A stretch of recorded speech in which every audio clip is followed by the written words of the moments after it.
is a Cosmic Octave original podcast. Me and Jake running down the street with a handful of comic books, kicking ass and banging chicks and drinking booze No, not and me. smoking Not weed. me. I'm married. Yeah, well, I'm married. Jake. Can't do that. Yeah.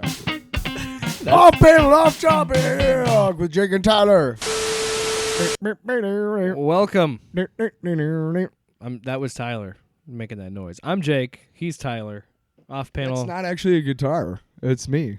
Wow, you harmonize with yourself. Yeah, it's weird. You know, Tyler, we're getting closer and closer. This is episode number 94. We are closer to the top. 6 episodes away from So 100. I think we agreed that if we don't have 1 billion subscribers by episode 100, that we've completely failed, and we will quit doing this, right? Well, we're going to need a big sub push. Go to youtube.com/@offpaneloftopic. I figure That's our YouTube channel. I'm getting. You know, we do marketing, but I figure our show's so good.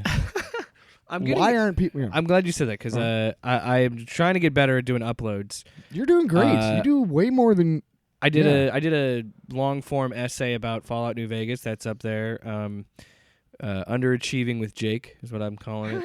Because I used to have a podcast with some friends called Underachievers Games or Underachievers. Wow. Anyway, that was a funny thing too. Because real quick on that, I didn't use a script. I had a bullet points of things I wanted to do because I really like long form essays about video games and stuff on YouTube, and I wanted to make my own, but I wanted to put my own spin on it. Yeah. So it was very focused on the Jake take. Anyway, good Lord,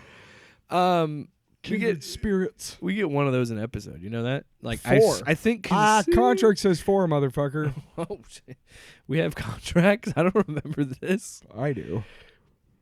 Tyler, I've been meaning to talk to you about your hallucinations again.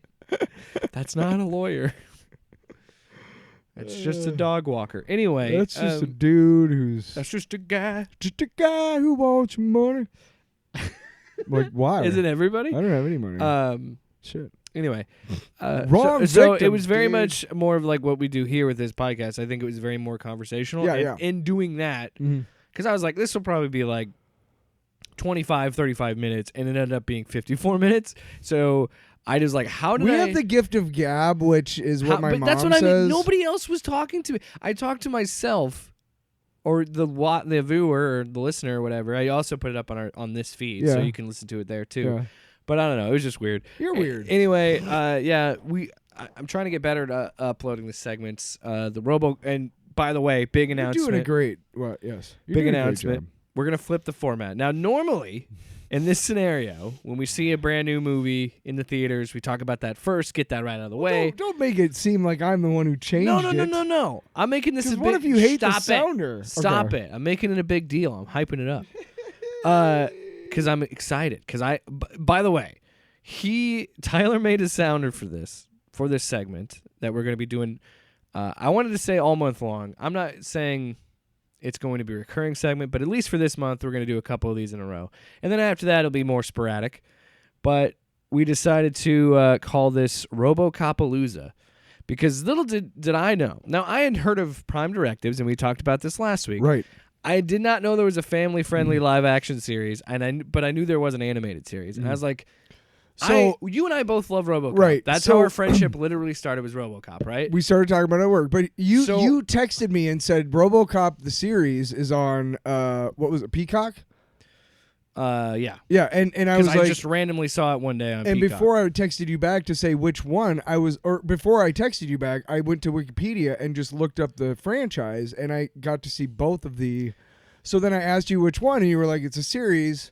And but then we found out Prime Directives is also available, and the animated show. Yeah, we've done a RoboCop commentary, have we not? Yeah, we did. So, but yes, gotta do one for we RoboCop thought, who too. better to do RoboCopalooza than us? Who better to do this? But I don't want this to just be strictly to this month. Literally, we became friends quoting Clarence Boddicker, exactly. dude. And this is going to be something that's kind of like.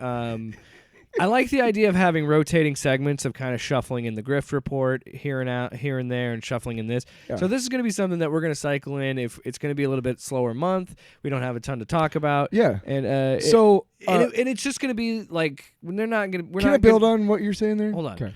It's not going to be like full season stuff. It's just going to be like we're going to do like one episode of the animated show, or one episode of the Peacock thing, or whatever it may be. So what I was going to say is that our segments. I like to think of our show as a lot like I love David Letterman growing up. Like when he was on NBC, like at 12:30, Yeah.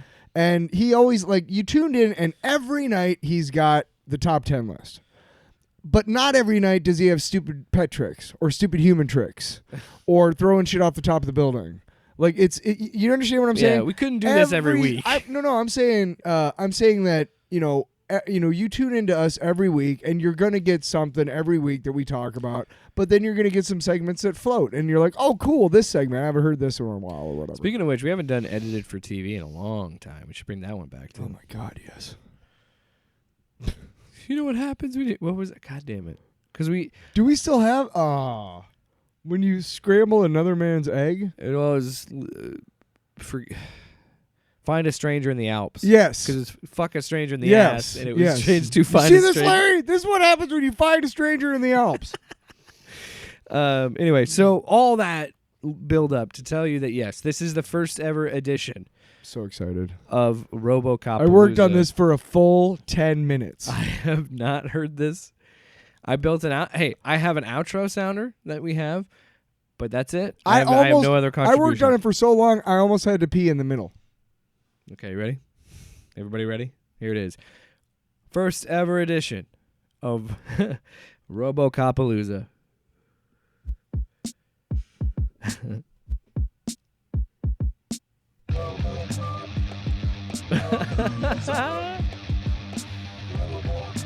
Ooh. It's the worst. Is that cowbell? That's it, yeah. I used a I'm vibing. electronic drum kit I'm vibing with it on though. this one. Because you said, what did you say to me? I said genre, and you said to me what? I can't remember, but it was I interesting. said cyberpunk with like meets something. the cops TV theme. Oh, yeah, there you go. 'Cause So, good. That's what I did. Good. Okay, fuck it. That's exactly what it was. I think you nailed it. I was trying to think of it all day, and I was like, I don't know why, but just RoboCopalooza. Like, it just popped into my head. I was going to try, find a thing, and I'm like, just make it up. Just fucking make find it a up. drum beat, doot, and then doot, and And- then put the drum and the guitar and all the bass. I was thinking this too, Tyler. When I struggled with which patch to put on the vocals. Because the vocals, if you listen to them like human voice, it's really bad. It's Yeah. like, RoboCopalooza. And I'm trying to do this in my apartment, like, RoboCop. we should start selling. I want to sell, and I'm selling. I mean, I'll buy it myself. I want to get a sticker because I made a logo for it. I don't know if you guys noticed in the thumbnail of this episode, or you might see it throughout the episode. Whoa. Eventually, I want to do, especially this segment, with us doing video. But incredible. Yes. Yes. But I was thinking of another one That we was a could loud do yes. because, in my opinion, just watching this right here, this first episode, I was like, wow. That's really all we need. For me, RoboCop is very similar to Terminator in Right. the sense that those first two Terminators should have been the only Terminator movies. Yes. Just like the first RoboCop should have been the only These are two franchises that shouldn't be franchises because their first couple goes shouldn't lend itself to an ongoing shit. Judgment Day would have been a fine enough, perfect ending for yes. Terminator. Oh, So I do want to. I want to do something like that for Terminator too. Okay, we can. Do like a robot, but because there's the Sarah Connor Chronicles. Do we want to do the comic books? The comic books were really terrible. But see, that one. I think they were that Dark one would Horse. strictly be movies, and then maybe doing an Dark episode Horse. of Sarah Chronicles. There was another publisher. I don't think it was Dark Horse, but they did Terminator for a little while, and they were just awful. I already reviewed Terminator versus Transformers for this show, if you remember earlier. Of course I do. Anyway, so yeah, first episode we are talking about RoboCop the series. Now, RoboCop the God. series is very interesting, and we decided on the show last week. We were going back and forth because we were going to talk about doing the first 2 episodes and this one. Well, you found out that somebody that we really love is on a particular episode. We knew that. We discussed the Roddy Piper episode. So, Right. yeah, we did last week? Yeah. Oh. We were kind of decided last week. Okay. I didn't know we did that on air. Okay. But yeah, we went decided off the air afterwards and be like, I went home it. that fucking night and I looked it up and I watched it. And I skipped ahead till Rowdy comes out, and we'll get to it. But so, you want to start, or I mean, do you want to start talking about it? I'm thinking of this whole episode because I watched it. I watched it. Here's what happened. Yeah. I had what I had called the Notting Hill syndrome, where the reason where did we come up with that name? Well, because my wife 2 nights in a row watched Notting Hill and fell asleep at the same part. The first night, I had never seen the movie before, and I just finished it. I just picked up where she fell asleep and just watched the rest of it. And then the next night, it was the same exact spot. So then I got this weird, am I in a Notting Hill loop? That's what I feel like. So I don't even know what that movie is. It's the Hugh Grant movie. I can't remember the female lead. But anyway, it's a 90s movie. But what I'm getting at with the Notting Hill thing is I watched it too late last night because I kind of forgot about it, and I had to I really want to watch it because I wanted to talk about it on this episode. So I stayed up and watched it, and I got to a certain point, and by the way, of course we're gonna fucking spoil it because nobody's gonna watch RoboCop the series. Also, it's been on for like 50 years. But the part where where Commander Cash finally takes off his mask and reveals it's Roddy Piper to him, and it says the end. I literally fell asleep at that point. So I had to... I was like, how is this the fucking end? Yeah, I thought that too. So then I today on my lunch break... I forgot about on my that. lunch the break, end was so abrupt, yeah. I thought it was only on Peacock. By the RoboCop the series, it's on YouTube. You can watch cool. the whole thing on YouTube. Nice. So I found it on YouTube and just watched the second half of it on my lunch break because I had to see the end of it because I was like, that makes no sense. How does that end there? And... it was an experience, this episode, just because I just don't fucking understand with this and the animated series why they took this gritty, hard R, gory, disgusting, grimy action movie and think it was marketable to families. It just doesn't work. It loses its edge. That's the whole point. You knew going in, you had to know going in that your production values were not going to be the same. And you can't do that. Know that. No. I mean, Commander Cash looks like he's got a giant wangy penis on his head. Like, it's just, doesn't it? It's very phallic. So, and he's got a cape and a terrible mask. Like, I will say this: when he smiles at the end, that looked creepy as hell. You can't tell it's Rowdy. Yeah, unless you knew it was. Unless you could tell. Unless you know his voice, you wouldn't know it's him. You can kind of tell from his voice because he's got a kind of a brusqueness to his voice. But I was watching when he first comes out, and again he's encouraging these kids to beat up this toy store. Okay, yeah. You're getting ahead of yourself because that's that's where I started. Really, you missed his introduction. You missed the whole thing. No, I didn't. No, I start where he comes up the first time on the show. On the carousel. He comes. They're at the toy store. No, there's a scene before that. Where? There's a scene before that when they open the mall, and you missed this. What? Oh my god, you missed a whole sequence. What? So what happens is RoboCop is working at the mall. Yes. And he comes in on a carousel and comes in, and the Sam Atwell assignment before that is a scene where you see a guy. In his boxers, getting ready to wear the costume. That's it. Then we cut to RoboCop scoping out the place. Then we cut to the carousel, and fucking Roddy Piper comes out, goes, "Oh, hi, RoboCop. Nice to meet a fellow superhero." And he goes, RoboCop says, "I'm just a cop" or something. He's like, "Oh, humility. That's cartoon law." And don't get me started on cartoon law. They say that so much in this episode. Let's get to that. But after that is the toy store thing, right? So then, okay. So, but I'm just saying, there is a scene before that, and he literally goes in and says the same exact thing. Where he's like, "Have you had your super flakes?" And then they go, "Yeah," and he goes, "By the way, everything's free. Yes, Take it." yes. So he does that twice. Yeah. It's literally the same scene. It's just the second time there's a shop owner with a shotgun, which there's so much to go. Okay. How does the shotgun not blow a hole in him? At that range. Okay, so Because it's a kid's show. So this whole episode, it's a family this episode. whole episode is about this villain character named Simon Atwell, who's Right. in the kids marketing department Yes. of OCP. See, that stuff just bored the shit out of me, so I kept fast forwarding, and I can't stand The acting is so fucking the actress hokey. that's supposed to stand in for Lewis or whatever. I just can't stand her. Madigan. Whatever. Oh yeah. It's I just don't not like a her good at all. actress, and just. Also, you know what sucks about watching this show that was made in And there's like a 1994? yeah. It looks like it was shot on a fucking potato. Oh my god, Yes. it looks so bad. It is Because it's not really- HD. No. Ugh. So I think there's a Blu-ray. But like of it somewhere. the driving sequences are just hilarious. Oh my god, the show starts with him in a fucking car chase with kids that Yes. stole the Yes. truck. Yes. See, okay, I watched that, and then I was like, "This is fucking ridiculous." So then I skipped ahead because I was like, "I'm just gonna go to when Roddy Piper comes So- in because I can't fucking The stand first this scene anymore." is Simon Atwell in the car with the old man, and he's showing that these kids are like really into. They're wearing these like 3D looking glasses, and they're really into Yeah. this cartoon called Commander Yes, Cash. Yes, it's Which, the by limo, the way- right? The limo. Which, by the way, I have got to give These are your grandkids. What? No, they're not really your grandkids. I gotta give this show some credit. There are some things that I legitimately laughed at, Yeah. and I thought were funny.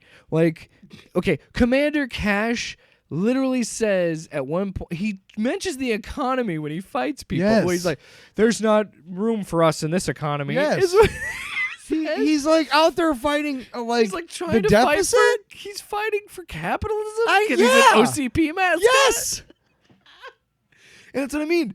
Some of these And elements. then he saw that he was wrong. So this show, weirdly enough, loses all the edge of the movie Yeah. or the movies, even Uh, because the first two are R-rated, mm. and so it loses that edge, but it still kind of has some legitimately funny jokes. There are some jokes that actually hit, like in that sequence. When you first meet him and he says cartoon law to RoboCop for the first time and he walks away, you get a POV shot of him doing like his little scan thing. Yeah. And it says cartoon law, and it's searching none.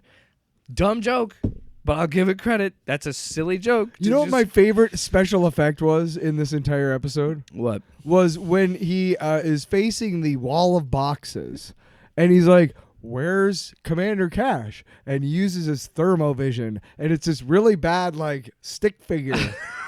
and then somehow I forgot about that. this big wall, it's like sandbags or something, which should Yeah. all come down like in a certain way. Yeah. They're literally like glued to each other so that it's just a big wall, and he just like kicks it over onto RoboCop, and he's like, "Don't worry, I'm not gonna hurt you. I need your spack." You remember that part? Oh yeah, I would never hurt you. Oh, okay. Let's get it out of the way. No way Stop. am I gonna. Stop! I hate when things do when shows or movies do this, where they really, really try to drive home a thing and try to make it. It's like that Mean Girls quote where it's like, "Stop trying to make cartoon law a fucking thing," and it's only a 10-minute supercut. Yes. But this is still to me too many times that they say is cartoon great. law. Cartoon law. Cartoon law. Cartoon law. Is cartoon law. Cartoon law. Yes. Cartoon law. Cartoon law. Nice way to put it. Once again, listen. How many times they use this word, but This phrase. Cartoon law. Cartoon law. Cartoon law. Is cartoon law. Cartoon law. Yes. Cartoon law. Cartoon law. Nice way to put it. That nerdy guy. Get out of here. First- Why did every 90s show have a fuck? Okay. That fucking nerdy guy is creepy because when he meets Madigan, he talks about her going to a fucking Yes. porn shop. Yes. At a kid's show. Are we being edgy? Or are we being a family I show? think they were trying to put one over on the censors, and they probably succeeded in a couple of ways. What? Yeah. Sometimes this is like these people are just devouring the scenery in these scenes Oh yeah.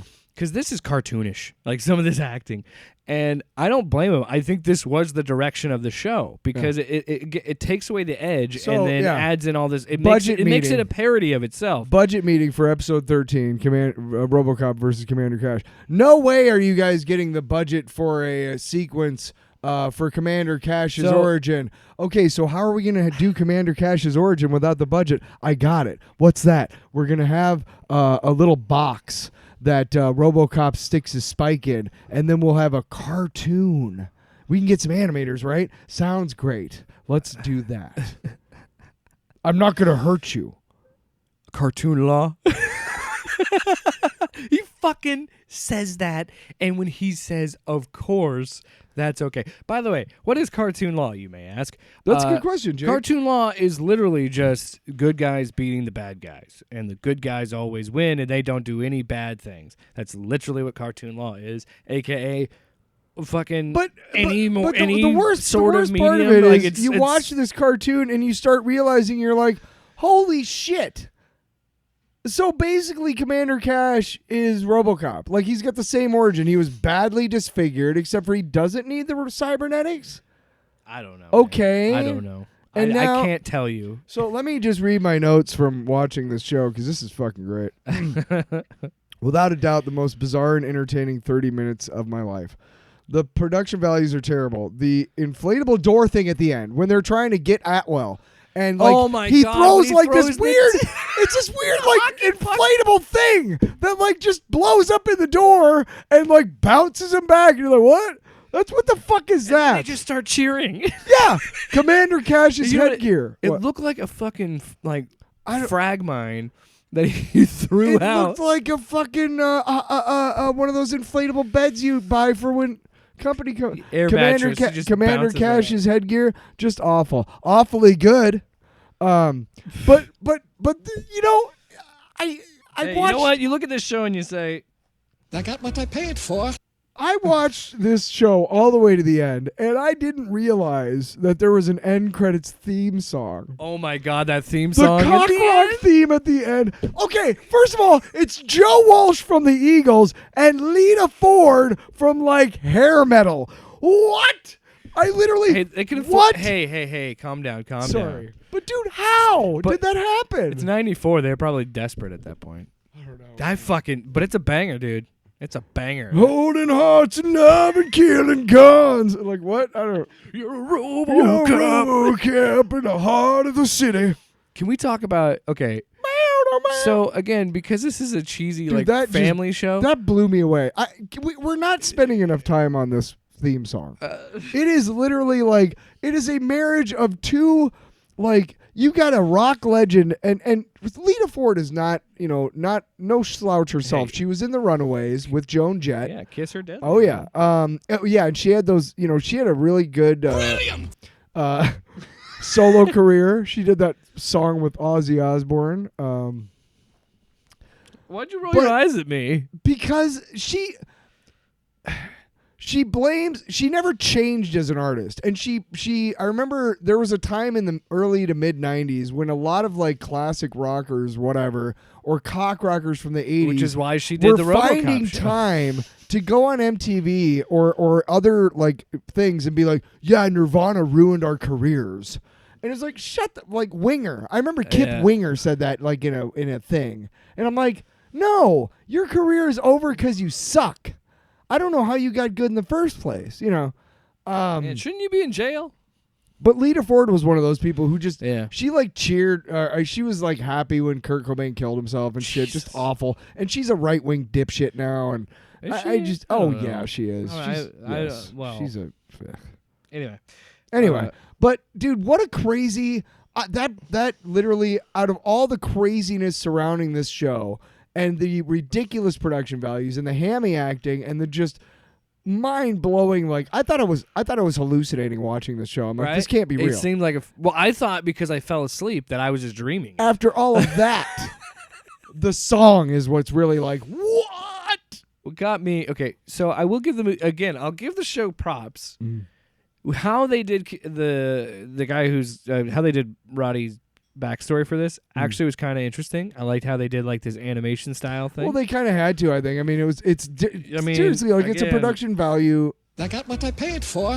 you know. But you know, it was like, hey, we don't have the budget for this or whatever. Like, well, what we really want to do is get this far over budget, and they said we were only spending $1 million, bitch. Well, I mean, every show is probably like we have to have a certain amount of set pieces, action set pieces. Yeah. And, this is how much money we have for it. Okay, well, we've spent all that. For fuck's sake, the thing that took down RoboCop was these shitty plunger-looking things that were EMPs, I'm assuming. Yeah, I don't and know. We're But just shocking him. but then he's risked his life. Can we talk about... Oh, saved his... Can he we talk saved about RoboCop. Commander Cash crawling over going, hold on, Robo. Yeah. And like crawling over. Yes. And when he takes it off, it is the most unnecessarily blood-curdling. Yeah, he's like... "Ah!" Like, and there was 4 of them. It's like, and he did it for every one of Roddy, them. this is not WrestleMania 4. You don't need to sell it that hard. The guy in the RoboCop suit is like, dude, I don't want to be in the suit any longer than I have to. Ah, he's just like, but and again, everyone, and there's like 4 of them. and then RoboCop just like, you are a Our hero. dude. The dude who's playing RoboCop sucks. I'm sorry. This he straight up fucking sucks. He sucks. This Richard Eden guy just don't got the look. Peter, He sucks so bad. It's the sucks that has 2 syllables. Sucks. I don't think anybody understands Alex Murphy the way that Peter Weller does, and so that's why. Or Robert John Burke. No. But anyway, No. he I think understands Alex Murphy and this character a lot better than anybody else, and that's why when RoboCop showed up in Mortal Kombat 11, it was Peter Weller who was in it. This new video game that's coming out, RoboCop Rogue City, which looks fucking rad, and I really, really want to play it. Peter Weller is in it. He's got his face, like it's a full-on performance capture. It's his face and everything, and it's like RoboCop doesn't work without Peter. It's in the same way that Terminator doesn't work without Schwarzenegger. Mm-hmm. It's the same way with Peter. What was the Weller one that in this Mick G role. did with Christian Bale? Terminator Salvation. Yeah, Terminator Salvation. So you realize if we commit to doing the RoboCopalooza treatment to Terminator, it would be we'd have to watch that. Do I have to make it No, Terminator we'd have to Palooza? watch Another stinger?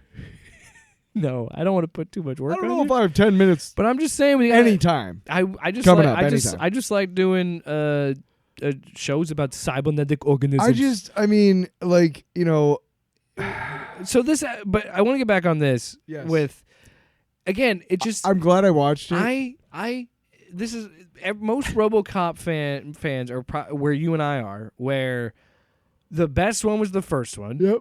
The second one isn't good. But it does have has its moments. It has its late 80s, early 90s like Also got Peter Weller. style to it. But yes, Also Peter got Weller. Peter, yeah. And dude, I'm sorry, when they reprogram him, that shit is funny. Like Dude. when he goes up to the kids and turns Yes. out and they're like, "Fuck you, RoboCop," and he's like, "Foul language is not good," Oh, and he shoots around the guy who's smoking a cigarette. Like Right. that's good. Now I know it doesn't. But it doesn't top the the first. effect doesn't really hold up anymore. But for that time, like when they showed him like all after they had cut him to pieces, and they showed that animatronic of him with Yeah. like all pieces together, that was pretty fucking Yeah. crazy, dude. It's like holy But that's shit. what I mean. It has like that. They tore him apart. At least it's.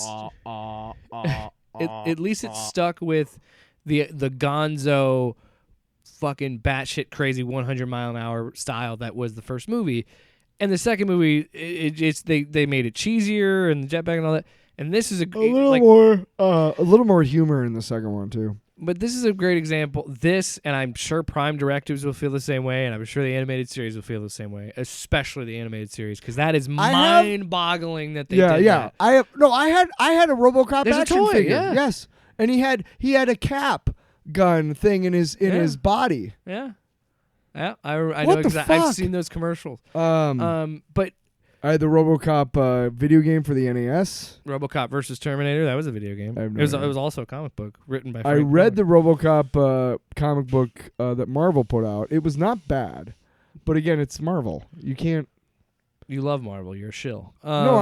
I'm saying like you can't have you that. can't.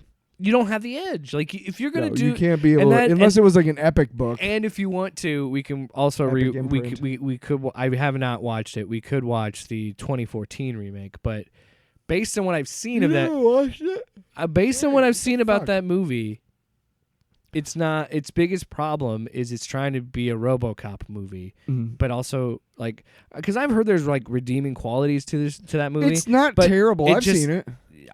I would watch it for RoboCopalooza if we want to do that at some point. I'll say this about that movie. I don't remember much about it except for one particular very, very well done special effects scene that fucking still creeps me the fuck out. Dude, I haven't watched the whole thing. I've seen I saw the first scene where they're in the Middle East and the Ed 209 kills those people. Like, I was like, that was a great opening, and then it kind of just lost steam for me after that. After the little bit that I saw, but because after that I'm like, where do you go? We should watch it again. I haven't seen it. I would do it for this. I watched it like in 2016. I think to me, what a lot of people didn't like about it is that it just didn't have, like we're talking about, it didn't have that gonzo, batshit, gory, violent edge that first movie does. And it's the same thing with Starship Troopers, and like I said last week, anything without Verhoeven, it just doesn't have that charm it's and a flavor that he combination. has. You know, you want and it does not work as you want to ask,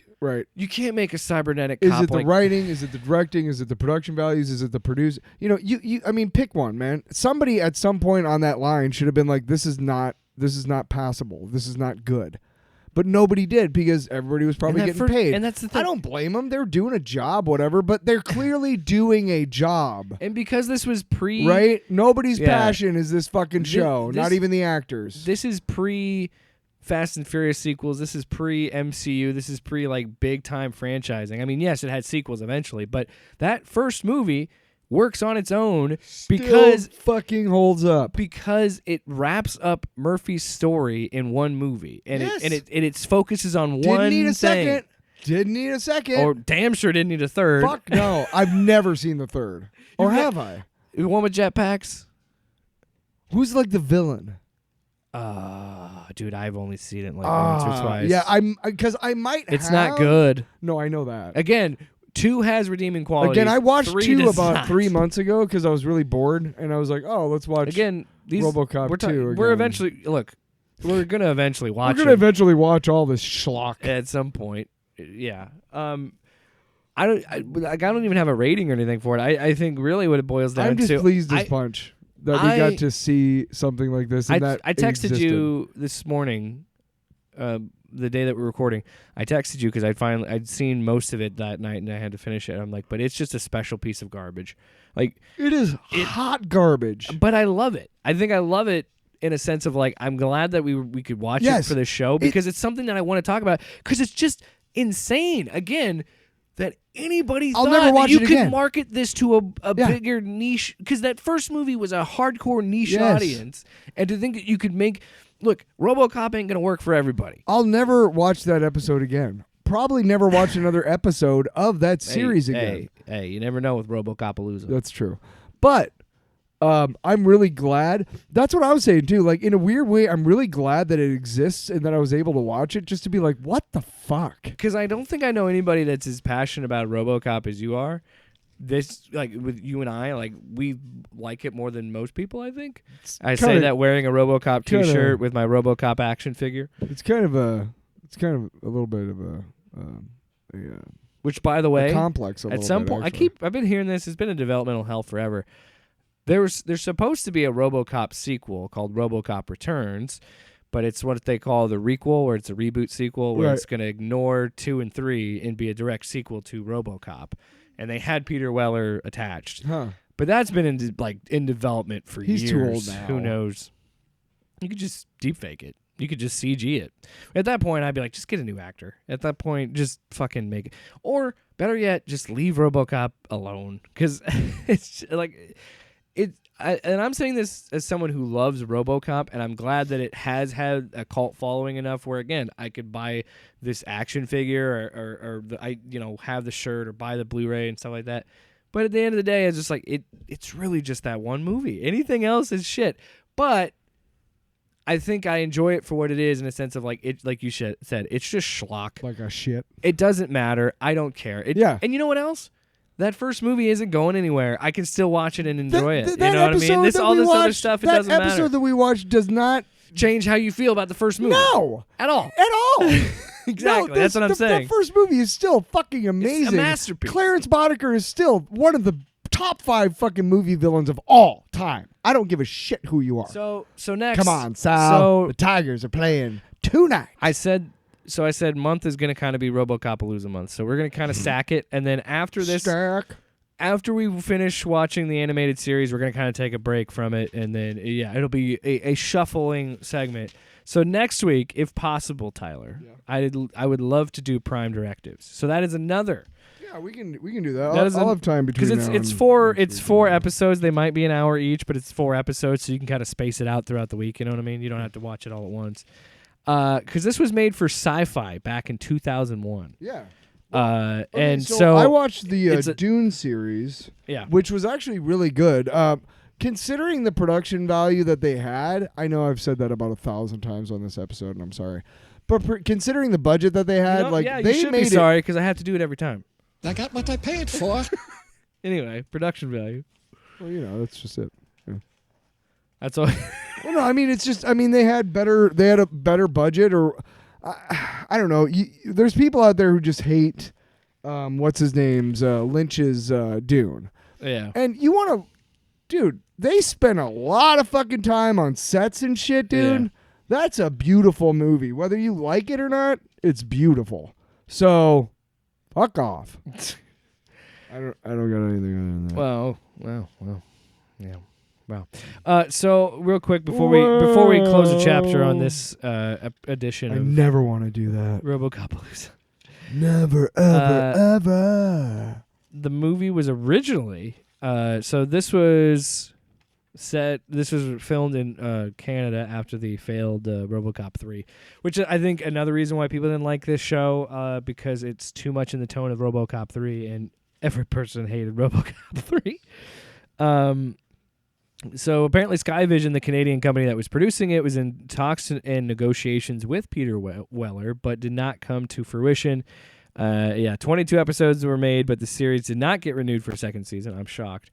Expense played a significant part in this, according to Skyvision VP Kevin Gillis. Episodes will be produced at $1 million, bitch. actually $1.2 to $1.5 million an episode. So you're right. Cost is a big because you're doing that's $22 million, $23 million for one season. But there was something I want to take out of this that was talked about. Are we still talking about RoboCop? Yeah, I'm wrapping it. Well, yeah, I'm wrapping it up. But there was something. God, I was trying to find the quote because Verhoeven was asked about it. Oh, and the Neumeier and the other guy, I can't remember his name, Martin or Michael something. They were kind of talked about it, and they said that was the biggest thing is the show just doesn't have the edge that made the first movie work. And RoboCop is a violent series. It has to be bloody and gory to work. Some movies just have to be. Anyway, that's it. No more. Next week. Just have to be. Yeah. Next week for RoboCopalooza, your homework is RoboCop Prime Directives. Are we watching the whole series? It's 4 episodes, yeah. God. Well, you can space it out throughout the week. You don't have to watch it all at once. Also, it's on Amazon Prime.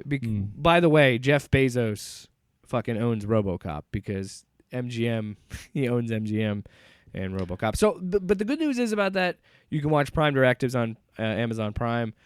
Amazon Prime Directives. Whoa!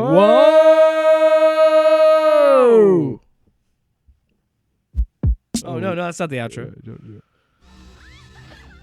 Thank you for your cooperation. Good night. All right, back. The look on your face is just pure joy. It was like, thank you for your cooperation. Good night. Good night. Even right there, Peter Weller just got a presence about him. Just got a He's presence have you ever watched The Adventures of Buckaroo Banzai? Yeah, because I'm fucking old. No, I haven't. Look on your face. Dude, there's so many people in that movie. You'd be surprised. You're like, holy shit. How many people are in this movie that I know? I don't know. All right, Tyler, let's move on to another thing that most people would be like, why would you do RoboCop first? Well, we want to fucking talk about it. Yeah, right? fuck you. I spent 10 minutes. 10 minutes. Minutes. I had to stop watching. You know what he had to stop doing? crack cocaine. I had to stop watching the episode of Just Shoot Me that I had already seen jeez. 7 million Gosh. times. All right. I had to So, stop Tyler, watching it. There's a small little independent film that came out last Friday, but a lot of people are talking about it. It's called Guardians of the Galaxy I think Volume 3. it kind of blew everybody away at Cannes. Oh yeah, standing ovation for at least 20 minutes. And people were like, "Where did this guy come from?" Can I just say when people have those reports, shut up. Oh, they had a 10-minute standing ovation. It's Also, fucking yeah. who cares? Did you, okay, before we hang on, no. Did you see? Remember when Brendan Fraser was at that one thing? It was a couple months ago, and they showed him with the standing ovation. It was like Oscars? 5 minutes long. No, it was some Golden other thing. Globes? No, it was something other thing. He was SAG? It was no awards thing. He was just at a fucking thing, okay? And he was like in the balcony, and people were like clapping, and he was just like, yeah. And they were like, watch the 5-minute standing ovation that Brendan Fraser gets. And about 2 minutes in, he's like, okay, what the fuck? I'm not going to stand for this whole stupid thing. What the fuck? Enough. Enough applause. Stop it. All right. Don't your hands hurt? Speaking of applause, I was clapping. No, I don't clap in the movie theater. Don't do that. I hate you if you do that. Let's talk about Guardians of the Galaxy Volume 3 for real this time. No more complaints about standing ovations. Spoiler-free thoughts, Tyler. Hit me with those spoiler-free. It was pretty good. All right, end of the podcast. It affected me big time. I don't know, man. I don't know if it was just not the right time for me to watch it or just Wow. I don't know. Wow. I know I cried a lot, but I tried not to really. I get into a certain mode sometimes, and I just want to be like even, and so like up or down, like I really just don't let myself. And so I watched it.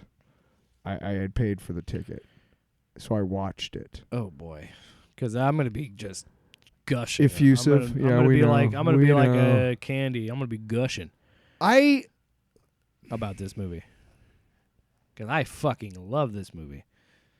Dare I say? I was really pleased that they brought in the characters from the original Rocket Raccoon miniseries, limited series. I like that. That's the whoa. What? Spoilers, man. I just want to get your like real quick thoughts about the movie, and then we were gonna jump into pizza time. But anyway, that's about it. I like I said, I really it wasn't a good time for me to watch this movie. I really enjoyed it. Maybe it was a good time for me to watch it. I don't know. Well, you got a lot more going. I thought it was a really fitting end to James Gunn's story, and I think that I would say it's, in my opinion, it is, or it's kind of a tie between this and Captain America for like best trilogies in the MCU, because those two trilogies are just fucking juggernauts, I think.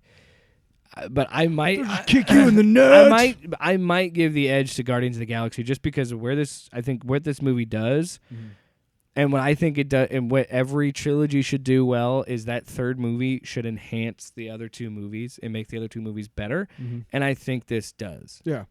So I think it's very effective. It makes Guardians of the Galaxy 1, which was fantastic, even better in my opinion, because what they do with Rocket. So. The reason why I like James Gunn so much is because he never makes the choices that I would make. Not never, but often makes choices that I'm like, what? And I don't know. We'll get to it in the spoiler-free shit. Ready? Yeah. Pizza time. All right, last chance. Pizza time. We are in spoiler territory. Okay, like the whole like, oh, he's one of them actually died. Oh. What, are you at the end? Yeah. When he's in space? Yeah, they kind of drew that out a little bit. You know what? You can go ahead and just put Adam Warlock back in the. I knew you'd be upset about this. I could give two shits about that character, but I really don't give a shit for the guy that they fucking put on here. I don't fuck that guy. I don't think he's the problem at all. I think he's fine. I think he works for what James Gunn was doing. What did I say back in the day when we were trying to make predictions about Guardians of the Galaxy? That the High Evolutionary created, what were they called again? The Sovereign. Yes. Didn't I say that he had created them and they were coming back and they were all going to be dead? No, I don't know about that. Because they only showed the mom and the... Yeah. They're making it seem like they're the last... Because isn't his thing, too? He's the last One of of the my Sovereign. predictions was that the Sovereign was going to say, hey, we need you, and they were going to come back, and they were going to see that they'd all been wiped out by the High Evolutionary. I don't know if I said that he created them, but I know that he wiped them out because of something, and then it turns out to be a trap to get something, probably Rocket, because that was what a lot of the trailers kind of showed. Can I tell you this right now? Yeah.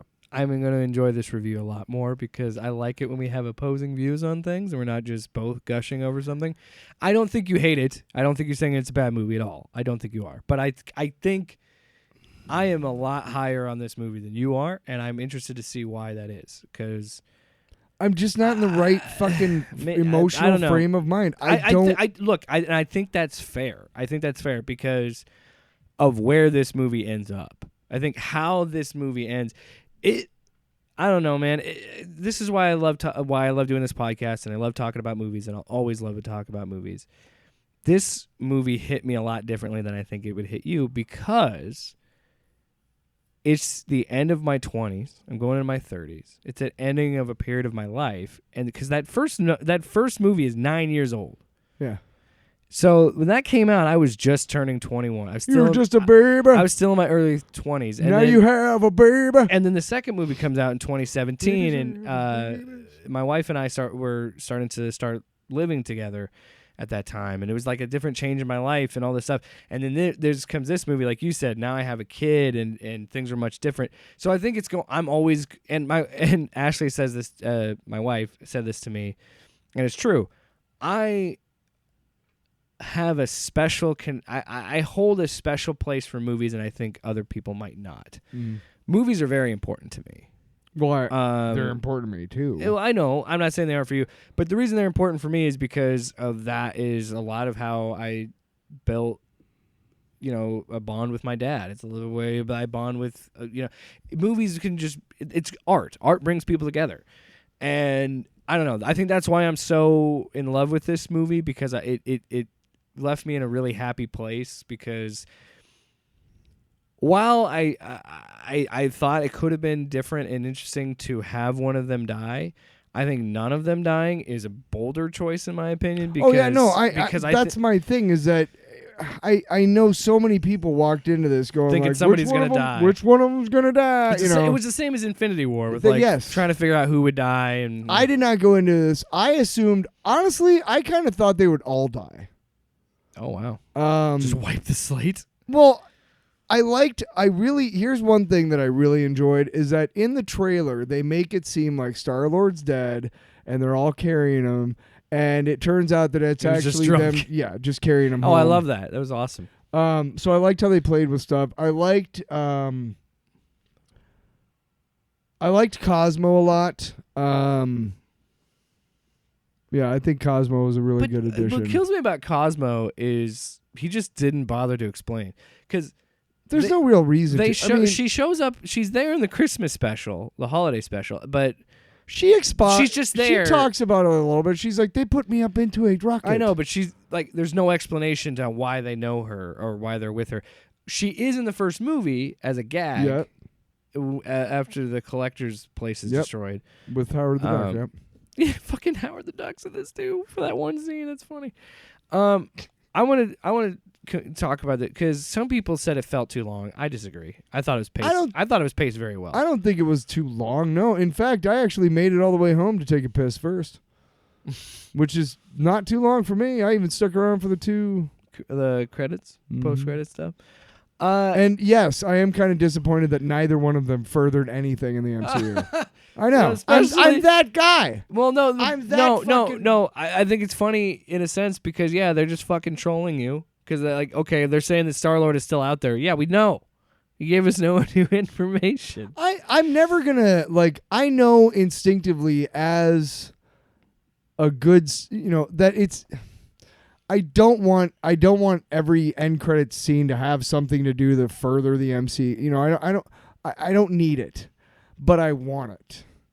So when they make the choice not to, it's kind of like, okay, but I'm kind of disappointed a little bit. Here's the thing. But I'm not mad. Here's what I love about James Gunn.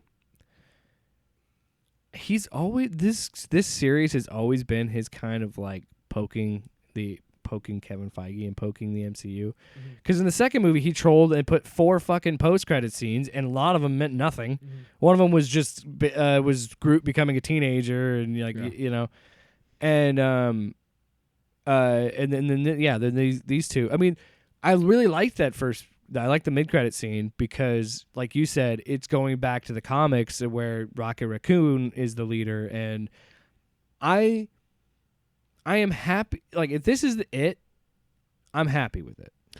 But the way I Groot would looks I would now like, is fucking badass. Oh my god, he looks fucking sick at the end. Now, again, I'm happy where it is now if that's it. But I would watch Rocket's Guardians because I want to see what they can do with him. You know, one thing, speaking of that, like leaders, you know, I want to say, like, I feel like Star-Lord got a bit of a shaft in the, you know, this the is whole Rocket's movie. Avengers. No, not this movie.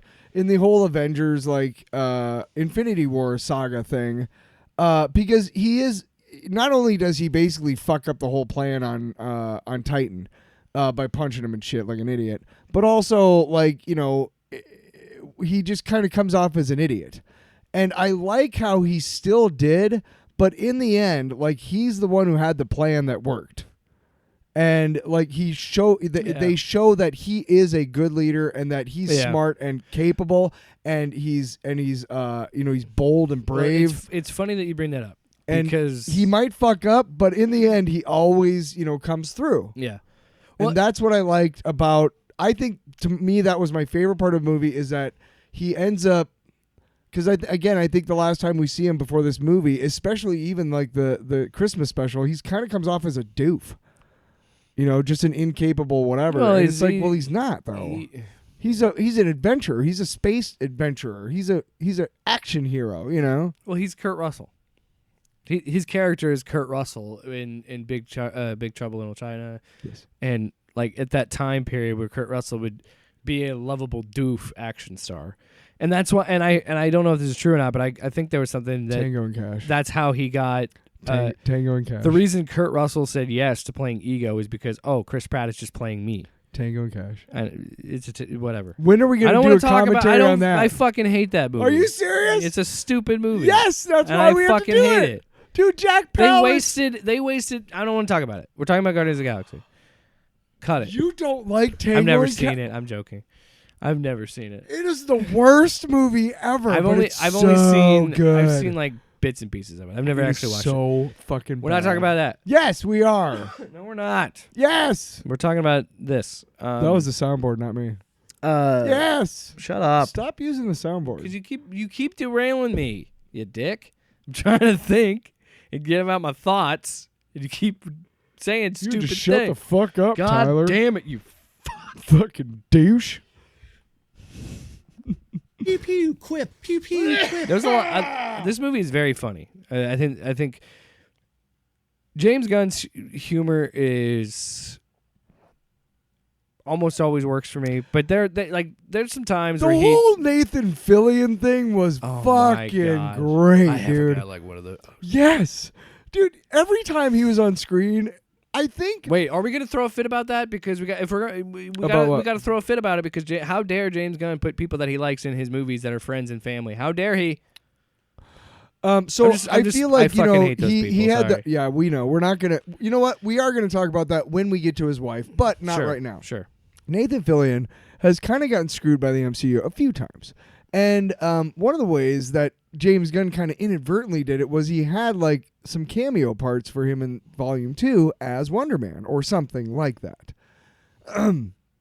Or the character that Wonder Man plays in movies or something. I can't remember his name. But he would be a perfect Wonder Man. So I really enjoyed, he would actually, but I really enjoyed, first of all, thank you for making a giant fleshy parrot. Like, how fucking gross! Like that giant butthole in space. Whole space station It just was looks like a big just butthole. gross. Everything was pus, or it was like, here's a piece of art that's just a bunch of skin. And they put their hand in the putty to right, stuff. right, just gross. And then their suits. What was that? But that's what I love about Gunn is like. But Nathan, he was how he great does sets in like that role. Just like he was menacing when he needed to be, like kind of when they actually went after him. But like every other time, other than that, he was just kind of like a kind of a just I fucking got a guy like that. Yeah. But see, like that's the thing. I think because we have the benefit of being in the third movie and we have a benefit of seeing them so much, all the interactions work. It's all funny. Like, oh my The whole god, button when he thing, thought he the was button talking thing, to yes. her and everybody could hear. You were right and- on the same thing, dude. And fucking red means blue, blue means black. Batista is so amazing as Drax. Yes. He's so good. Like when he goes, and it is heartbreak. What did he say? It is devastating. We can all hear you, and it's devastating. Dude, him and color codes, and it doesn't make him sense. and Palm Clementif have really developed like almost a Like Laurel and it's- Hardy bit. I was gonna say it's kind of like a brother sister thing. Any comedy duo Yeah. you want to name, that's probably not the best one, but any comedy duo, like the best part about it is that they're both the straight person. Neither one is like the Joker or what is it? There's a straight man and the.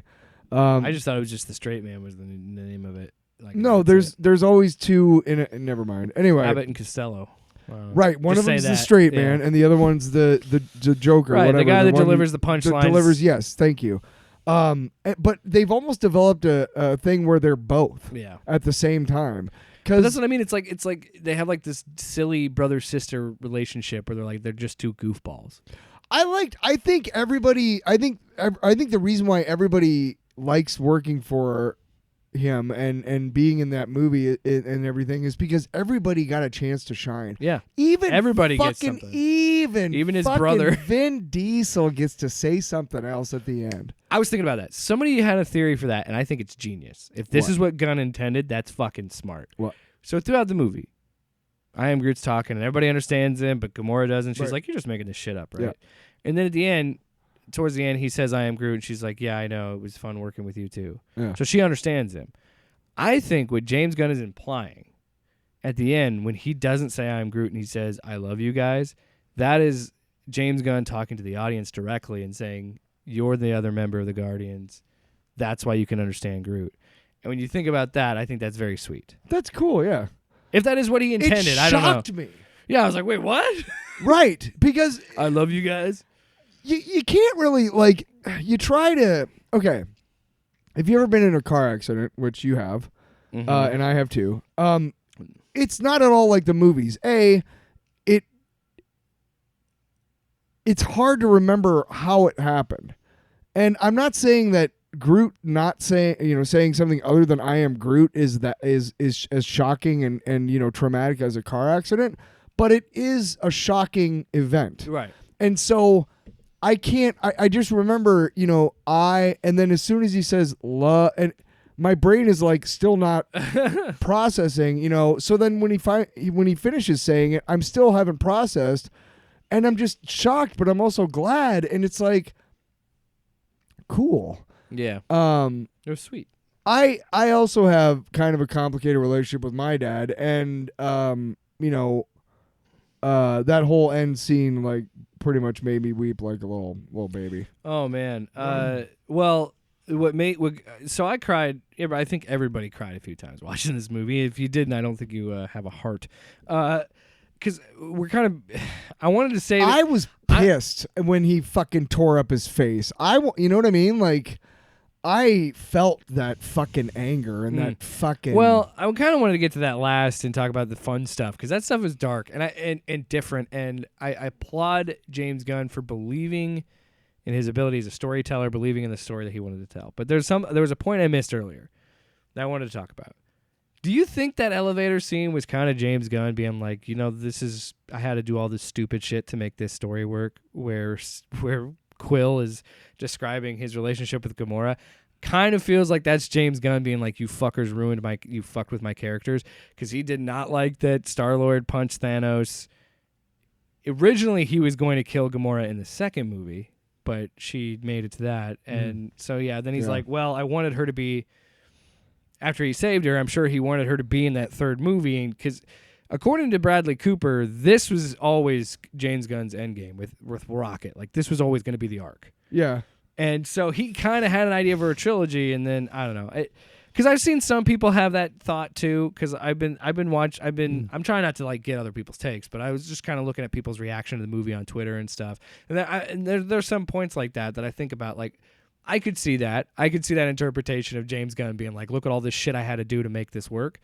But it also could be a funny way of just like a character's point of view of what has happened is always kind of funny in that scenario. But every character, what's her name? Karen Gillan got her moments. Nebula, oh my god, great moments. I did not like Nebula's character in the first couple movies. I just didn't like it. But then after that second movie, like with what they did with her in Infinity War, that was me. What they did with Infinity War and Endgame, I really started to like her character more. And then seeing this performance, like, damn, Karen Gillan just crushes it. Gillan. Like, she's so great in this role, and I loved what she did. Yeah, she does really well. I mean, everybody just kills it, of course. Yeah. But let's before we move on to the darker shit, you want to talk about let's address, what is her name? Jennifer what? who? James Gunn's Oh, wife. Jennifer Holland. Yes. Okay. So Or was it Jessica Holland? I believe it's Jennifer. Yes, it's Jennifer. It's Jennifer. I think you're right. First of all, hey man, nice job. I mean, that's good for you. And I have zero issue with you putting her in your none at all. It happens all the time. Yes. And he even said on Twitter, he's like, you hire the same actors and the same people that you know and like because you like to work with them. Do you think he's fucking Michael Rooker, you guys? Because he's not. The old guy, but he loves having him in his grandpa movies. Yeah. is a dude that's always in a James Gunn You shit. want to know why he has Michael Rooker in all his movies? he likes Because him. Michael Rooker is a fucking class act and a professional. And he's a good and guy. He fucking brings Well, it that's every what time. he said too. You get people that you know you can work with. And work with them. Stallone has been like, hey, sometimes that happens where like Stallone, took a chance to work with him on Two, and then like, hey, he loved it so much. Like, I'd love to come back for Suicide Squad and just play this And be animatronic King character. Shark. Yeah, you know what I mean? Like, Yeah. so That's so stupid. That's so fucking I stupid. actually enjoyed her being in that. I hope. Her scene was funny when she got shot. I hope that was her idea. I hope that was her idea to be like, hey, Jim, or whatever she calls him. Hey, just to fuck with all the fans Just who are shoot her in pissed the about leg. this, can you do something really violent to my character to kind of, but stupid violent? That's another- Like, she gets shot right here. That's not another- in the ankle or the knee, like in the thigh. What? That's another thing too. James Gunn doing something I'm really glad he didn't do. He avoided the trope Yes. of having Peter and Gamora get back together. I Yes. love that those two did, like the moment at the end of the movie when Because that's how real life happens sometimes. and Peter you fucks. realizes at the end it's like, this isn't the woman I fell in love with. This isn't Well, her. It isn't. Let's be honest. It Because isn't. she isn't. Because she No. loves being with the Ravengers and they love her. She literally is 2 years younger. What's the time jump? No, because it'd be 10, like 9. No, because because she's she came 2014. forward. She came forward with Thanos in Infinity War. I'm still trying to figure out how she didn't get. That's another thing I think But is. where- I don't know. I don't know. I don't know where she is. 2015? But no, it's 2014 was when they came back from. Because 2014 Nebula is what. How many years did they come forward? What, 5, 6? 5. It was, so she's Endgame, 5 years younger, when literally. Endgame ends at that point. It is 2023. So right now it would be 2028. Which is interesting because Peter was blipped out of existence for 5 years, so they're actually the same age. MCU mouth, yeah. But I love get her- out your fucking calculator. I love that they didn't do that. We have to do a two singer. things. I'm glad they didn't kill anybody, and I'm glad Me that too. that they all ended up in a happy place, in a better place, and to see Gamora do her own thing, and then have Peter finally stop running and go back to Earth, and like all that stuff was great. The Drax stuff, that's another character that made no. Like again, I think that's just. James Gunn knows these characters and knows what he wants to do with them, and the fact that we never got the fact that we got not Sorry, they're all gone. the fact that we didn't get one interaction with Thanos and Drax in Endgame makes no fucking sense because his whole motivation in that first movie is how much he hates Thanos Yeah. and how he killed his family, and then he just kind of forgets about it, and then he sees like he's on the same battlefield and he's not looking for Thanos. Like I just don't understand that decision. And I know it wasn't James Gunn. It was and whatever. Endgame. I still love Endgame. It doesn't change my opinion on that. But that whole arc of seeing him get to be a dad again, and then you're not a destroyer, you're a dad. I was like, oh, this is cute. This is little cute stuff. The Mantis stuff with her leaving, I'm like, nah, whatever. But We're leaving what? just leaving, just to go do her thing. I'm like, yeah, okay. Like I like That's cool. She gets I like to take Mantis, those big ass but things with her. nothing's gonna come of it. They're not gonna make a fucking Mantis movie. I'm like, no, I'm just. Oh, they're gonna make a Drax I'm movie. saying that's. They're gonna make a Star-Lord movie. I'm saying that's fine for her ending, and that's what it is Huh? what it is. Huh? I don't think so. What are they gonna do? Earthbound Star-Lord? That's lame. To wrap that all the fun stuff up, I think. Oh, the ending. Oh my God, I love Florence and the Machine, and then that hit me hard because that was that song. The Dog Days Are Over, and then it's me realizing, oh man, this is it. This trilogy's over, and it's going back to like, it's like closing a chapter in the book of a part of your life, and it's like. That's what I love when a good trilogy hits. When that third movie, the wrapping shit up, and you're like, oh man, I'm gonna miss these movies. Like I'm gonna miss these characters. Yeah. And I know they're gonna be they might be in other things. And yeah, if there is a Guardians 4 with Rocket's team, I'd watch it because I like Bradley Cooper and I love what they did with Rocket and set him up for that. So, Speaking of Rocket, fuck me, let's talk about his backstory because it is heartbreaking. The part that it still sticks out in my mind. Now, I saw this on Saturday. We're recording on a Tuesday. I saw it Saturday too. I cannot get this scene out of my head, and it affected me, and it stuck with me ever since. And I told you after I watched that movie, I want to go home and hug my dog and tell him I loved him and he's a sweet boy. And I did.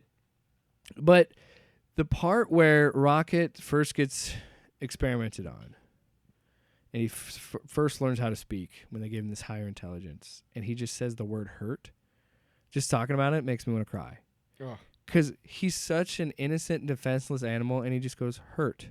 I hurt. And fuck me, does that affect him? You want to talk about why those scenes were so effective was the dialogue. Oh, yeah. And the delivery, but and the dialogue. optimism in their voices and like thinking they're going to get out of there. Like Floor Teefs.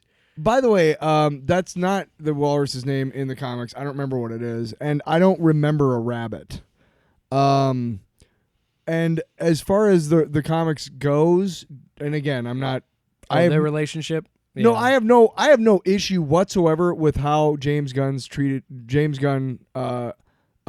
used those characters at all. Yeah, I don't have a problem with but I'm gonna let you know. In the comics, Lila is anthropomorphic, so she's got her own arms and legs. Yeah. And she's like actually she's like Rocket, kind of a princess. She's the daughter of one of the toy makers in the quadrant where they all live. Because they all watch over these crazy humans that are on this planet. So there are these toys that watch over them because they're insane. And Rocket is is a cop who polices all the toys. Anyway, it's fucking amazing. Anyway, no, it's a really cool series. Anyway. And then the walrus guy is one of his friends, and he has a satchel around his neck. And in the satchel are two arms, these little mechanical arms, and there's probably like some sort of space, thing like, where there's more space inside than outside, whatever, than it look, you know what I mean? Like comic book law. Cartoon law. But these little mechanical arms that come out. Use that as a drop now. It's cartoon and law. He's got a real tusk. But he has a couple of different tusks that he can put in, and one of them's like a blaster, and another one's like just for eating and whatever. But these little mechanical arms help him like manipulate things. Yeah. And he's not like in a wheelchair or whatever. He just walks around. But again, I'm just telling you because I love those characters so much. And again, I do not.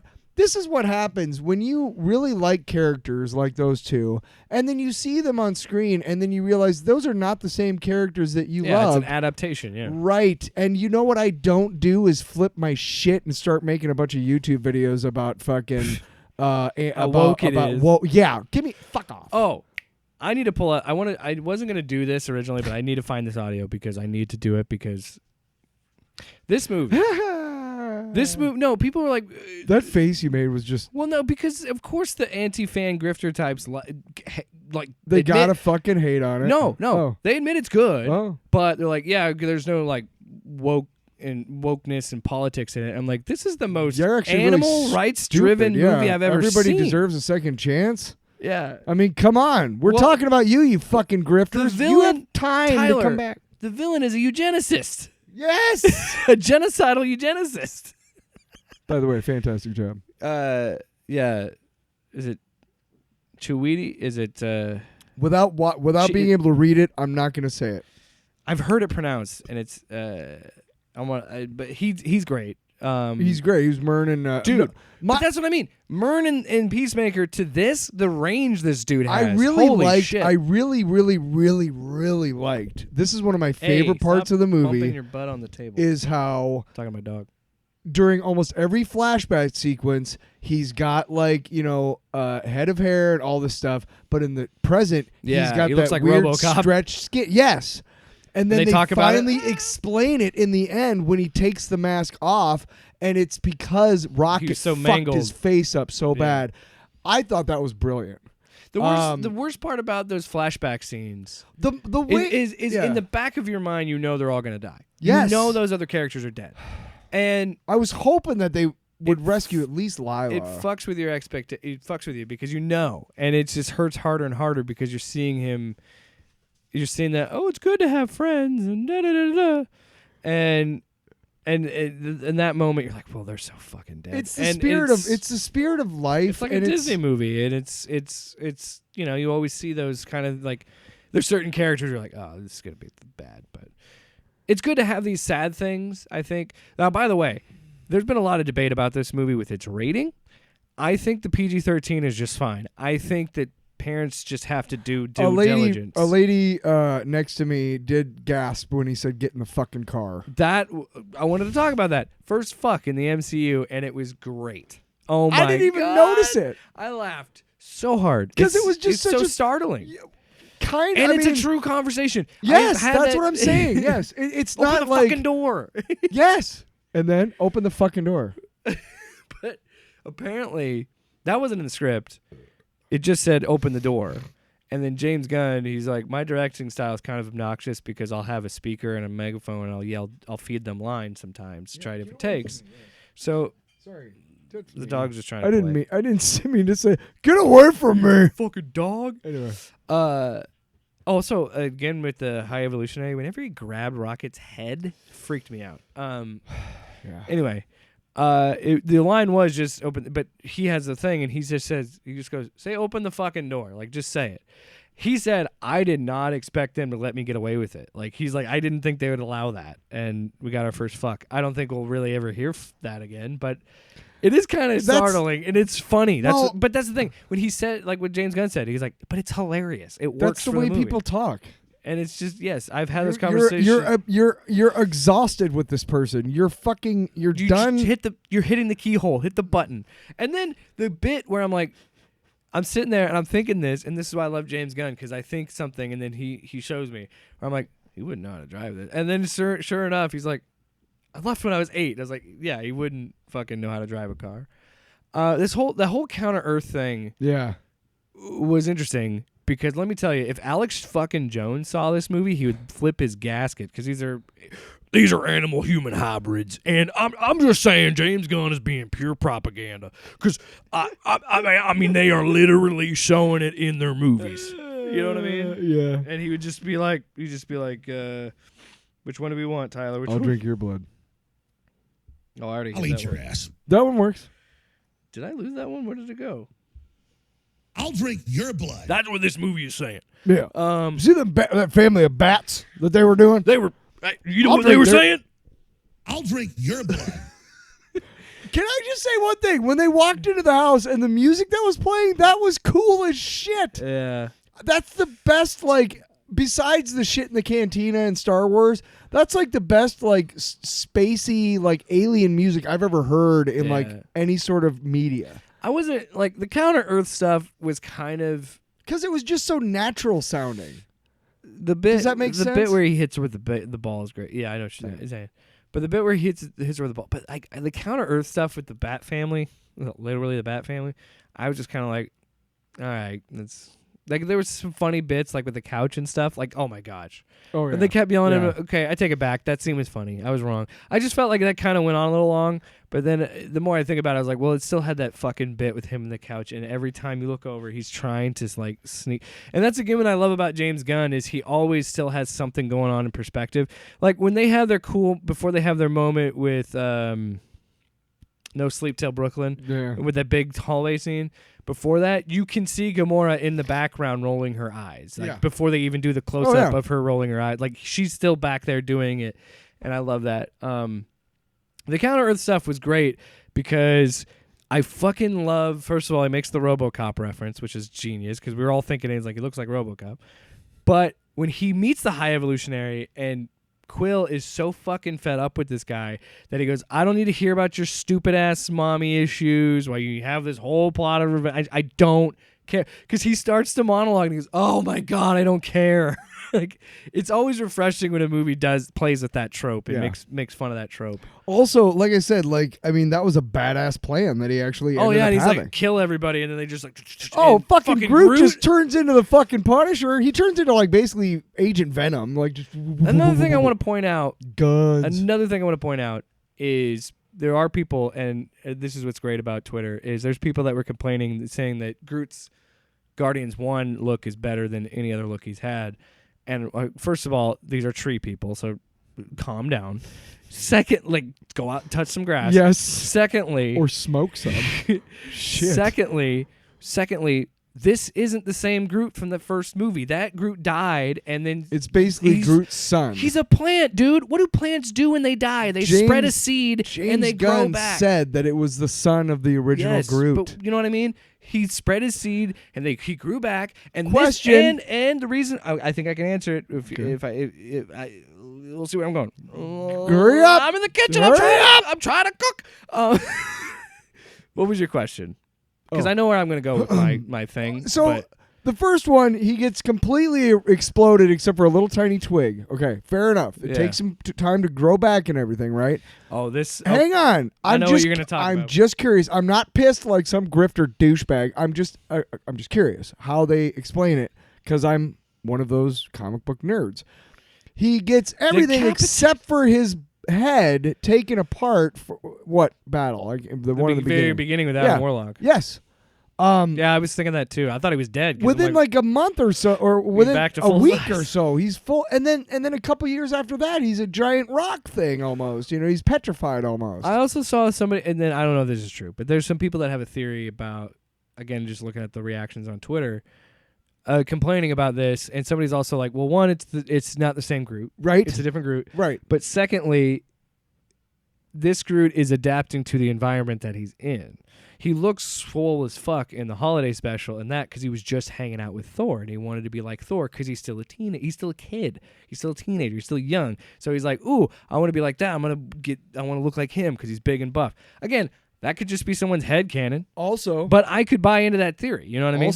Also, let me point this out. That in the original Guardians, when he gets basically exploded, except for a little tiny twig, that is way different than a fully formed fucking head. Yeah. Okay, so it makes sense that the little twig you got to plant and then it's got to grow. Is that in the lore that but like he head, can still come back if he's just a head? I think that's fine. Like I don't care. He's a tree person. Right, exactly. Fucking exactly. But if I am being honest and I want some sort of explanation, I'd be okay with that one. Yeah, I don't. Yeah. Like, hey, well, because he's got a whole head. Yeah. Fuck off. All right, are we done talking about this movie now? Wow, Jesus. Wow. I guess so. No. The third act. Oh well, the thing with High Evolutionary, I love that he was just. There's no redeeming him. He's just a villain.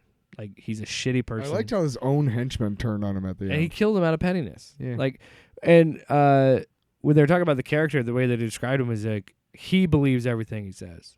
Yes. Doesn't matter if anybody else does. He believes it, and he thinks he's right. And he has that line of, there is no God. That's why I stepped in. Like shit like that, where it's like, yes, I love it when there's like, let's be a...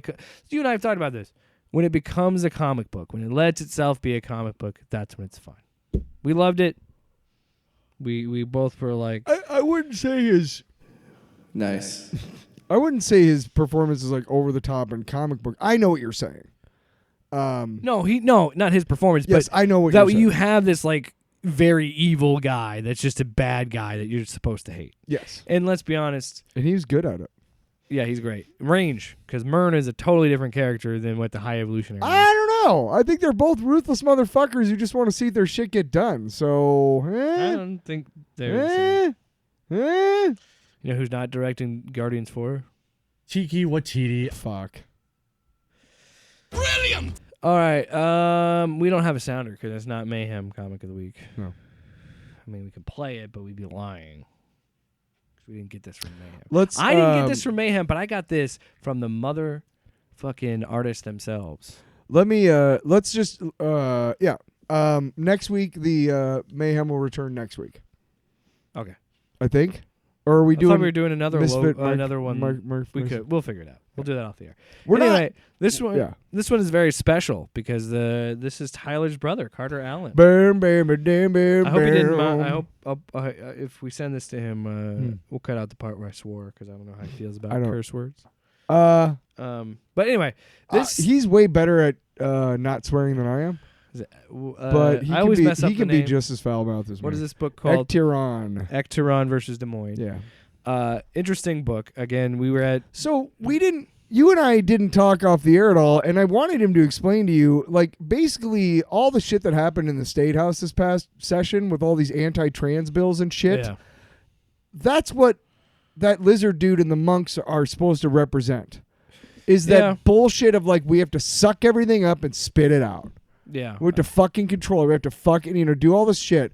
And these fucking mama bears and ankeny and shit, way to fucking go. Because guess what? Now there's no fucking public money for public schools, you fucking assholes. Way to goddamn go, you shitheads. Aye. Way to go. Hey, now we're going to Stop being so political. Hey, now we're going to inspect some people's genitals before they go to the bathroom. Way to go, fucking Iowa. You suck. You suck. Thank you. $1 million, bitch. He's the one who told me that it was that was kind of the impetus for it. He was the story itself. I mean, he started drawing it anyway, but Yeah. It turned into that. yes. And the monks are cool. They're neat. It's It's an interesting, like, it's an original. and we'll put this up at some point. I mean, it is kind of Hydra-like, but the boxiness of it is really neat. You did an interview with your brother about talking about. I should have brought. And, Yeah. should've. we'll put that up at some. We'll Yes. put it up this week on Yes. the YouTube. Yes. But It's 40 minutes long. It'll take me about an hour. on the YouTubes. The tubes. And we do apologize for the audio if it's not living up to our qualities. We didn't have our equipment there. But you had mentioned when you were talking about it, you talked about how it's just a fun book and it's a fun read, and it is. It's a pretty you can knock it out in 20 minutes maybe. It reads pretty fast. There's a lot of art, and I think what's interesting is There's a lot of art.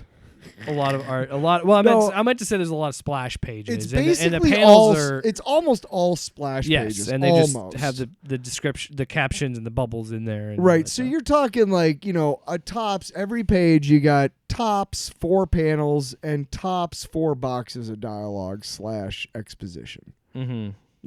But it's all it's not all a watercolors. busy book. And yeah, well, Which is I mean, what I love about it is it's a book about a giant rooster. Yep. That's it. I mean, it's just a big rooster kaiju that fights these, block-shaped things called the monks. That he's like, I said this. And they're controlled by this lizard They kind of named look like the Angarine. skull from Legion of Doom. And they're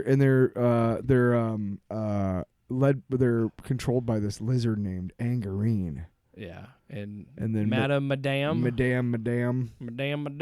She comes out and uses her. She plays a magical saxophone. See, that's why you knew Jake Williams is going to like this book, because I love the saxophone.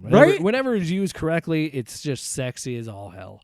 And to have a character play a saxophone to awaken the giant rooster after being defeated, you got yourself a winner. Well, and Carter, and I'm not just saying that because he signed my book. Here's the thing: is a lot of the stuff that I asked him about was stuff I already knew. Yeah. Because I didn't want to bring that up and retread that because we are going to put that up. Yeah. So yeah. No, but what I was saying is like Yeah. his explanation kind of, because I did touch on that. That was one of the things that I touched on, and you'll see that. But one of the things I touched on was the musical aspect, and he said there's this, and I think he was talking about. So Mothra is in like 17 of the Godzilla movies from like the 50s, and she is okay. Yeah. She is, and the two tiny little island princesses that are this big that control her are like in every one of them too. And so my brother knows way better than I the names of each of the movies and what happens in each one of them. So I know that he wasn't wrong. Yeah. But he did say it was Godzilla versus Mechagodzilla and I remember seeing Godzilla versus Mothra, which was dumb because it was just a little fucking pupa. It never turns into Mothra the entire fucking movie. It doesn't. It doesn't turn into Mothra for like 3 movies. God damn it. It's just this little fucking worm that spits fucking silk and anyway. Come. Yep. Silk. No, but he said that these two princesses like have to sing like this certain song to get Mothra to. Well, you know what I thought it that was? totally made sense to me, and to soothe the savage beast. Well, you know what I thought? I thought of Power Rangers because Mighty Morphin Power Rangers. Of course you did. Way, you were way aged out of that. I'm so I'm gatekeeping you out of Ecteron. Fuck you, man. No, but I was thinking because the Green Ranger in Power Rangers, he plays a flute to awaken the giant mech thing. Really? Yeah. A flute, huh? Really, man? It's 2023. Grow up. No, but grow up. But that was the flute is a respectable instrument. That's not what I'm laughing about. I'm What? laughing about that he actually had an instrument to call it. Right. You know what I was thinking of the whole time I was reading this, though? Because I fucking hate the Power Rangers. It makes no sense to me whatsoever. And the worst so therefore part it's of it, terrible. No, the worst part of it is that some asshole took a bunch of shit from Japan that nobody wanted over there, and they're like, "Sure, you can have all this footage." And he was like, "I'm going to turn it into a show for American kids." And it means Can we talk about this book, please? All right. But what I was next week, the debate between Jake and I over the validity of Power Rangers. That's absolutely that's coming. not. No. That's coming. What is this? Power Ranger Court? Rangers, we're fucked. Litigation. That's the robot thing. See I don't get any of it. See if you That's would. why I hate it. You know it's what? So stupid. The 5 people that listen to this show, they'll understand. So when I was thinking, you know what I thought about when I was reading this? Yep. It was and I think I want to read. Well, first off, I want to read more. Because I know and you can actually get those on Amazon. The one time you came over to my apartment when I lived with what's her name, you did read like one of the books of his that I had on the bookshelf. Yeah. And I don't. Well, I want to get the omnibus that has like all. I have no idea if he has one. I can get it from Amazon too. That's also something. But Warning Comics is probably the best place to go it's because spelled ECTYRON. Yes. And if you find that on it, because I found Warning Comics is the best place to go for it. But if you want it, you can read it digitally on Amazon Yes. as well. But I really, really enjoyed it because it felt like a Saturday morning cartoon. It felt like a B movie, where I liked all the isn't a lot interesting of references to Middle Iowa. There isn't a ton of plot. But you don't need a ton of plot when It's you a have a fucking giant rooster. kaiju, When you have a yeah. giant rooster, you don't need Yeah, plot. He just no. tears shit up. My favorite thing about him is that he spews gamma fire Yes. out of his beak. See, okay. But another thing I thought was like I could imagine this as a radio play. Right. Like War of the Worlds, like, and now he'll fight the monks. Well, this you know what I mean? this is my like this is an example. The opening page, soon in the sky will be the signs of battle. Heat will push clouds in a ring away from downtown. And then this. In West Des Moines, they will feel the heat before the ring passes overhead. It will be a full second before the noise is heard in Altoona. Yeah. Like shit like that. Newton and Johnston. Yeah, where's the and one Iowa where he says towns. like some people will say that they heard it in Newton. And if you're not from here, you're like, right? You're like, what? But those I talked to him and one of the things that I loved about it was little things like that. And there's an Iowa City reference in here too, which I fucking love because I hate Iowa City and call yourself a I novel. fucking hate Iowa City, dude. Also, one of the jokes or one of the things she says is she's like, a loser says what, and he goes what, and then she like flips him, and I'm like, that's such a if all you silly want are exchange. metaphors, go eat Iowa City and call yourself a novel. Yeah, and I'm not just saying that because he's your brother. I met him.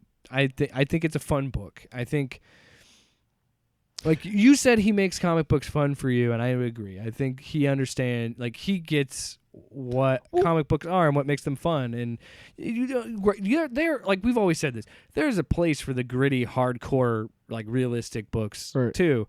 But I really love the comic book wild stuff. He's you know always what I mean? like, if okay. and it's a feast on your eyes, man. Like some of the no shit. Yeah. Some of the shots in this, and some of the things that he does are just fucking awesome. Like, Well, I really enjoy. One of the things that the style, you can kind of tell, like, okay, like certain artists, they draw a person and you can tell it's that artist. You know what I mean? Mm-hmm. And my brother is one of those. You know, he draws a person and you can tell that that's probably a person drawn by Carter Allen, you know what I mean? And he's had that style almost all my life. Yeah. So imagine that, you're 6 years old and your brother's making this shit right next door, dude. You know what I mean? Like, how fucking cool is that? What I like about I told this to him when I was talking to him about it. There's a couple pages where you see a shadow of say it again. I always mess up. Ecteron's foot, and then the next page is his foot slamming down, and then it has Madame touching his foot and talking to him. And I told your brother, and I said, and I mean this, he does an incredible job with scale. Yeah, and he understands how to use scale properly, and especially in a kaiju book, that's very important. And like those three images to me, back to back to back. Was like, and he thanked me for it, obviously, but I really made that point to be like, no, I love that you did, because I think about something like a medium like this. Scale is so important. Think about like you want to think about artists in general, and how do you become a better artist? A, you challenge yourself, and B, you fucking make art all the time. You do it. Yeah. You just do it, and I guarantee you, my brother draws something like that every fucking day. Every day he draws something. Yeah, it's just like any skill in life. It is an innate part of him, and I mean, I just it's yeah. I'm just proud of as depressed as I can get about my life sometimes. I know that I am very blessed in a lot of ways, and one of those many ways that I'm blessed is that I grew up with a really, really cool brother, and who I love and respect. Must be nice. Well, I don't know what's going on with you, and I don't like my brother. I know He's a shitty person. we talked about this. Oh, did I say that? Yes. So we both agree. Yes. Very good book. I enjoy it. I want to read more. So Can Carter, we do a beat that beaver up for him? Because remember we told him about that sounder? Beat that beaver up. Wow. Oh, my Lord. I wanted to make a beaver kaiju now, just so I can make that reference. Can we do real quick? Can we do I could write a book about what you don't know for him too? Just that's the last one. I could write a book about what you don't know. All right, that's enough. No, we got to go to the Demicon, which was cool. Yeah, it was great to see local. I told Tyler this too. I do love these smaller cons because it is fun to see, like, your brother, different local artists. You're wearing a shirt for the Microphone Misfits. Yes, and we special surprise is that because we're kind of we're not necessarily expected to do a Mayhem every single week. We do get a book and we do read them. But this week and next week are pretty special because, again, this week was my brother's book, and we got to meet. I'll remember their names next week. Ray of Light was one guy's name. Ray of Light, D. Nick. Yes. Spicy. Mel L is their Mel producer. L. Yep. But we got to meet all these guys. They're a rap group that also makes comic books. Sorry, a hip hop group because they're more hip hop. Yes. So they're a hip hop group that has a comic book. They collaborated with Mega Ran, who, if you don't know, is he's a bigger. He's not like, I don't want to say he's underground, but he's a big deal. He's a YouTube kind of guy. Yeah. Again, I don't want to say a rapper because I think his hip hop is more hip hop. But anyway, he's like a big deal in the YouTube space and like independent rap scene. So they collaborated with him on a book and some songs, and they have their music. They also have all their music up on Spotify. I've listened to a couple tracks. One of the things I thought was they've been doing cool. this for 10 years. Yes. So. one of the things that I thought was really cool was my brother and I way long ago. There's a book by Bloom County, and it came out with a little record. It's this little plastic record, and it's a square, and you can take it. You can it's perforated. You can take it out of the book and put it on a record player, and there's music on it. And my brother and I always talked about how much fun that would be for him to make a comic and me to put like a record in it. That would work with the book, yeah. Right. And we never got around to it for logistics sake, whatever reason you want to say. I was high for 20 years, whatever. That was a lot of it. But whatever, we never got around to it. And now it would make sense, although making CDs is still pretty expensive. But that's what drew me to them was, I love this design. It's a great cool logo. As shit. I have one too. I bought a shirt. And then when I saw that they had a CD that came with every book, I was like, wait, that's fucking cool, because that's exactly like something, that somebody else would have that idea. And you don't see that anymore because everything's on Spotify and shit. Right. Yeah. But I mean, here's the other thing too. When I was a kid, I read the Wolverine limited series by Frank Miller, and it's the seminal Wolverine story. It talks about how he, it talks about his time in Japan and all this other stuff. It's one of the greatest ones that really cemented him as that anti-hero guy. Yeah. And I remember reading that book when I was a kid, and I was listening to the radio, and at the time, U2's Pride in the Name of Love was a big song.